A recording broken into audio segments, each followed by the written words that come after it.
India के शहर आगरा में मुगल एम्पायर के आर्किटेक्ट्स का एक ऐसा शाहकार मौजूद है जिसको आज पूरी दुनिया ताजमहल के नाम से पहचानती है। 42 एकड़ पर फैला दूर से ही चमकता हुआ ये मकबरा जहां अपने अंदर खूबसूरती के बागीचे सजाए हुए हैं, वहीं इसके ऊपर गम और उदासी के कई बादल अभी तक मंडरा रहे। लगभग 400 साल पहले बनाई जाने वाली ये खूबसूरत बिल्डिंग जहां अपने दौर की सबसे बड़ी और सबसे शानदार बिल्डिंग हुआ करती थी, वहीं आज इसको दुनिया का 7वां अजूबा भी माना जाता है। इस आलीशान स्ट्रक्चर को बनाने में 20,000 मजदूरों ने दिन रात खून पसीना बहाया, और वो भी 1 या 2 सालों तक नहीं बल्कि पूरे 22 सालों तक। अगर आज के दौर में इसकी कीमत का अंदाजा लगाया जाए तो संगे मरमर का ये अनमोल मकबरा हैरत अंगेज तौर पे $1 बिलियन यानी 7,500 करोड़ रुपयों से भी ज्यादा महंगा है, क्योंकि इस बिल्डिंग में मुगल आर्किटेक्ट्स ने अपने हुनर की कई ऐसी निशानियां छोड़ी थी जिनकी दुनिया के टॉप इंजीनियर्स भी आज तक तारीफ करते हैं। इस बिल्डिंग को ऐसे डिजाइन किया गया कि जब मेन गेट के पीछे से इसको देखा जाता है तो ये काफी बड़ी लगती है, लेकिन जैसे ही मेन गेट की तरफ बढ़ा जाता है तो ऑटोमेटिकली इसका साइज छोटा होता जाता है। दिमाग को चकरा देने वाली ये कोई पहली ट्रिक नहीं थी जो मुगल आर्किटेक्ट्स ने इस्तेमाल की हो। इसके गिर्द चारों मीनारों को बिल्कुल सीधा खड़ा नहीं किया गया, बल्कि ये मीनार बाहर की तरफ थोड़ा झुके हुए हैं, क्योंकि अगर इनको सीधा खड़ा किया जाता तो दूर से देखने पर ये अंदर की तरफ झुके हुए लगते, जैसा कि इन मस्जिदों में आप देख सकते हैं। इन मीनारों को बाहर की तरफ झुकाने का एक और रीजन भी था, और वो ये था कि खतरनाक अर्थक्वेक की सूरत में अगर ये मीनार गिरे भी तो ये बाहर की तरफ गिरकर ताजमहल पर एक आंच भी ना आने दे। लेकिन आखिर माजरा क्या था कि इसको बनाने वाले किसी सूरत में इस पर एक खराश भी बर्दाश्त नहीं कर सकते थे।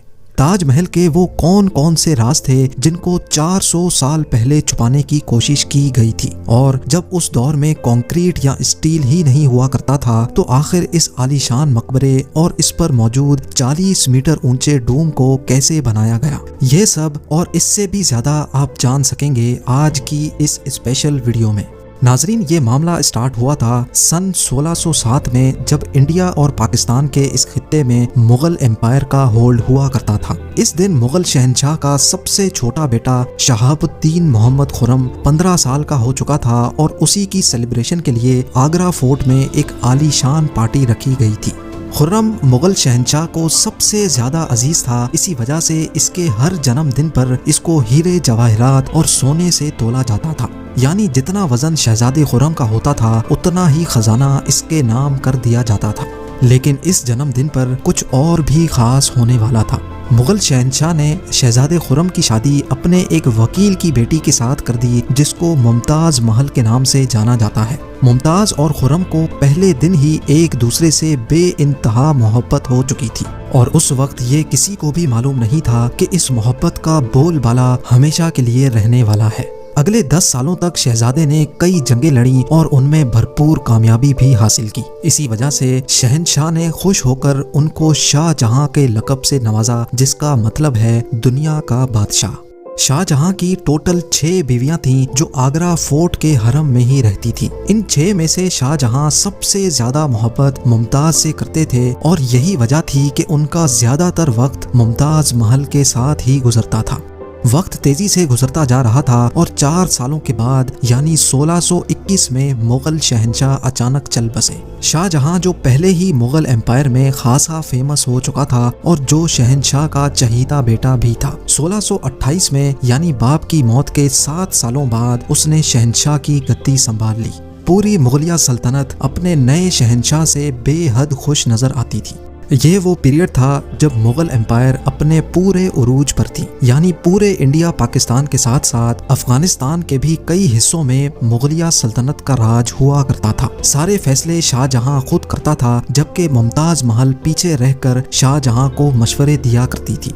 लेकिन किसी को भी इस बात का इल्म नहीं था कि ये खुशियां अनकरीब मातम में बदलने वाली हैं। गद्दी संभाले अभी 1 ही साल गुजरा था कि एक बार फिर से मुगल एम्पायर को दुश्मनों का सामना करना पड़ा। अगले 2 साल जंग चलती रही और शाहजहां को इस जंग में भी भरपूर कामयाबी नसीब हुई। लेकिन शाहजहां अभी इस कामयाबी का जश्न मनाते कि उनको एक अफसोसनाक खबर से आगाह किया गया। मुमताज महल जो कि शाहजहां के 14वें बच्चे को जन्म दे रही थी, उसकी हालत बिगड़ गई और 17 जून सन 1631 को वो ना चाहते हुए भी इस दुनिया से चल बसी। पूरी मुगलिया सल्तनत का जश्न देखते ही देखते मातम में बदल गया। ये खबर जो शाहजहां पर आग बनकर गिरी थी, उसने तो जैसे इनकी दुनिया ही खत्म कर डाली। शाहजहां की सबसे पहली मोहब्बत और उनकी सबसे अजीज बीवी मुमताज महल इस दुनिया से रुखसत हो चुकी थी। कहा जाता है कि इस गम की परछाई ने शाहजहां को काले अंधेरों में धकेल दिया था। अगले 8 दिनों तक उन्होंने कुछ नहीं खाया और अगले 2 सालों तक ना कोई मौसीकी सुनी और ना ही परफ्यूम लगाया। मुमताज महल ने मरने से पहले एक आखिरी ख्वाहिश की थी। वो चाहती थी कि उनकी कब्र दुनिया के सबसे खूबसूरत मकबरे में बनाई जाए। इस टास्क को और मुमताज महल की आखिरी ख्वाहिश को पूरा करने के लिए शाहजहां ने अपनी सारी दौलत और पूरी जिंदगी वक्फ करने का इरादा कर लिया। मुमताज के गुजरने के 6 माह बाद यानी 1632 में ही ताजमहल की कंस्ट्रक्शन का काम शुरू कर दिया गया। करीब 20,000 से भी ज्यादा मजदूर, पत्थर तराश और कारीगरों को पूरी सल्तनत से इकट्ठा किया गया। लश्करों के लश्कर शाहजहां के हुक्म पर आगरा बुलवा लिए गए थे।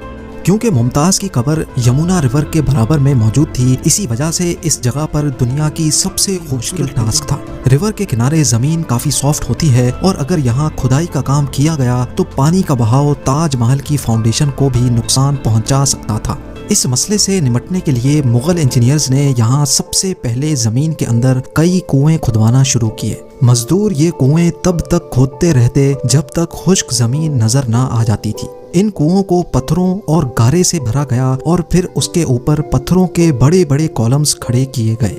इस सारे काम को अंजाम देने के लिए मजदूरों के साथ साथ हाथियों की एक बहुत बड़ी फौज को भी इस्तेमाल किया गया। मुगल इंजीनियर्स की ये ट्रिक काम कर चुकी थी और अब एक ऐसी मजबूत फाउंडेशन तैयार थी जो नरम जमीन पर भी फौलाद बनकर खड़ी थी। फाउंडेशन के बाद अब बारी थी एक ऐसे बिल्डिंग डिजाइन की जो आज से पहले किसी ने भी ना देखा हो। एक ऐसा डिजाइन जो पिछले सारे रिकॉर्ड तोड़ डाले। ताजमहल के डिजाइन का आइडिया शाहजहां ने अपने बाप दादा के मकबरों से लिया था। बाप के मकबरे से मीनारों का आइडिया लिया गया, दादा के मकबरे से बिल्डिंग कोर का आइडिया लिया और अपने अंकल के मकबरे से डोम का आइडिया लिया था। और जब इन सबको कंबाइन किया गया तो एक शानदार और आलीशान डिजाइन उभर कर सामने आया। बिल्डिंग के स्ट्रक्चर को बनाने के लिए लाखों नहीं करोड़ों ईंटें मौके पर ही बेक की गई। ये सब इतना आसान नहीं था और इसमें लातादाद पैसे भी बहाए जा रहे थे। हर गुजरते दिन शाही खजाना तेजी से खाली होता जा रहा था, लेकिन शाहजहां को किसी चीज की परवाह नहीं थी। बस उनको ये काम हर कीमत पर कंप्लीट करना था। कहा जाता है कि ताजमहल की कंस्ट्रक्शन में इतने ज्यादा लोग लगाए गए थे कि इनकी वजह से आसपास के इलाकों में खाना पीना खत्म हो गया था। 20,000 मजदूरों और कारीगरों की डिमांड पूरी करने के लिए शाहजहां ने आसपास के तमाम इलाकों से अनाज आगरा मंगा लिया था।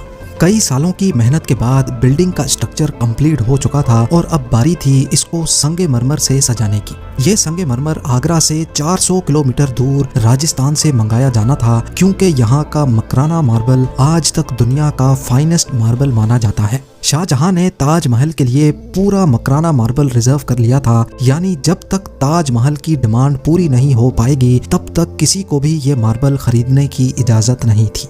1000 हाथियों की मदद से हजारों टन वजनी मार्बल राजस्थान से आगरा मंगाया गया। ताजमहल का ये खूबसूरत डोम इतना बड़ा है कि इसका अंदाजा सिर्फ आंखों से देखकर ही लगाया जा सकता है। आजकल इस तरह के डोम बड़ी आसानी से स्टील स्ट्रक्चर पर बनाए जा सकते हैं, लेकिन 400 साल पहले 40 मीटर ऊंचे डोम को बनाने में उनके पास सिर्फ पत्थरों का ही सहारा था। इस डोम को बनाने में मुगल इंजीनियर्स ने जो स्ट्रेस कैलकुलेशन की थी उसकी आज के इंजीनियर्स भी बहुत तारीफ करते हैं। ताजमहल की फिनिशिंग के लिए इसको पीटरा डूरा या परचिनकारी से डेकोरेट किया जाना था। पीटरा डूरा एक ऐसी कलाकारी को कहा जाता है जिसमें कीमती पत्थर को मार्बल के अंदर तराश कर लगाया जाता है। मार्बल को बड़ी महारत और बारीकी से कीमती पत्थर की शेप के हिसाब से तराशा जाता है और फिर उसमें पत्थर को ग्लू के जरिए चिपकाया जाता है। ताजमहल पर इस्तेमाल होने वाली ग्लू कोई आम ग्लू नहीं थी। काफी रिसर्च और लेबोरेटरी टेस्ट के बाद मालूम पड़ा कि ये ग्लू शीरा, लेमन जूस और संगमरमर पाउडर को मिलाकर बनाई जाती थी। वही सेम ग्लू आज भी ताजमहल की रेनोवेशन के लिए इस्तेमाल की जाती है। ताजमहल की खास बातों में एक बात यह भी है कि ये दिन में 4 मर्तबा अपने रंग बदलता है। सूरज निकलने से पहले ये बिल्कुल ब्लैक शेड देता है, सूरज निकलने के बाद ये लाइट येलो और पिंक शेड देता है, जबकि दोपहर के वक्त ताजमहल की खूबसूरती का नया रुख देखने को मिलता है। नीले आसमान पर जैसे मोती चमक रहा हो और सनसेट के वक्त ये पूरी बिल्डिंग गोल्डन कलर की दिखाई देती है। पूरे 22 सालों के बाद सन 1654 में ताजमहल की कंस्ट्रक्शन का काम मुकम्मल कर लिया गया। शाहजहां अपनी बेगम की याद में दुनिया का सबसे खूबसूरत मकबरा बनाने में कामयाब हो चुका था। शाहजहां ने इस आलीशान इमारत का नाम अपनी पसंदीदा बीवी की याद में ही रखा। मुमताज महल से इसका नाम ताजमहल रख दिया गया।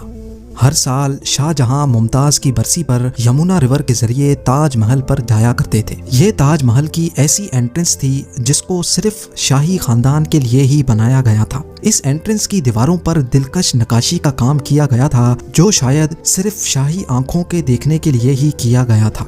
शाहजहां का ये महंगा तरीन प्रोजेक्ट कंप्लीट तो हो चुका था, लेकिन इसने मुगलिया सल्तनत को तबाही के किनारे पर ला खड़ा किया।